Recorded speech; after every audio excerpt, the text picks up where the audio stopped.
చెప్తా ఉండో. క్లైమాక్స్ ఏమైందంటే last fight అయింది. ఫైట్ అయిన తర్వాత తీసుకో ఫైట్ అయింది పోయా. ఉతిక రోషనానికి బాడీలోంచి ఐరన్ కానీ గుర్తుకుపోతాయి. ఎన్టీఆర్ అన్న పట్టుకుని లాగేసుకున్నాడు. ఇద్దరు అతికిపోయారు పోయా. ఇద్దరు గుర్తుకుపోయింది. చచ్చిపోయారేమో అనుకుని బాధపడ్డా, ఏడ్చా. తర్వాత అర్థమైంది మళ్ళీ బతికారు దేశం కోసం.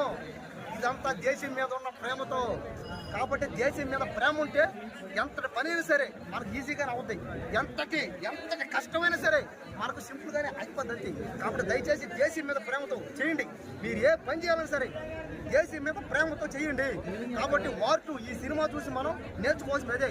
అంటే ఎంత కష్టం వచ్చినా ఎంత బాధ వచ్చినా మనం ఖచ్చితంగా సాధించుకోవాలని నమ్మకంతో దేశం కోసం పని చేయాలి. అంతేగాని డబ్బు కోసం, హోదా కోసం, అమ్మాయిల కోసం దయచేసి మోసపోకండి. ఎన్టీఆర్ అన్న ఉత్తిక డ్యాన్సులు పోయి ఆ పాప నాటు సంగతి బీడ్ చేశారు పోయి అందరూ.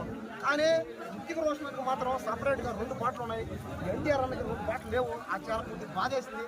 ఎందుకంటే ఎన్టీఆర్ అన్న కూడా ఒక 2 పాటలు ఎక్స్ట్రాగా పెట్టి ఎన్టీఆర్ అన్న కూడా హీరోయిన్ గా పెట్టుంటే బాగుంది. అదే చెప్పే రాగో ఆపి బాధపడ్డాం ఫ్యాన్స్ గా. నువ్వు అది ఫ్యాన్స్ ఇప్పుడు అడగకూడదా? అంటే నేను బాధపడడం తప్ప అయింది కానీ అయింది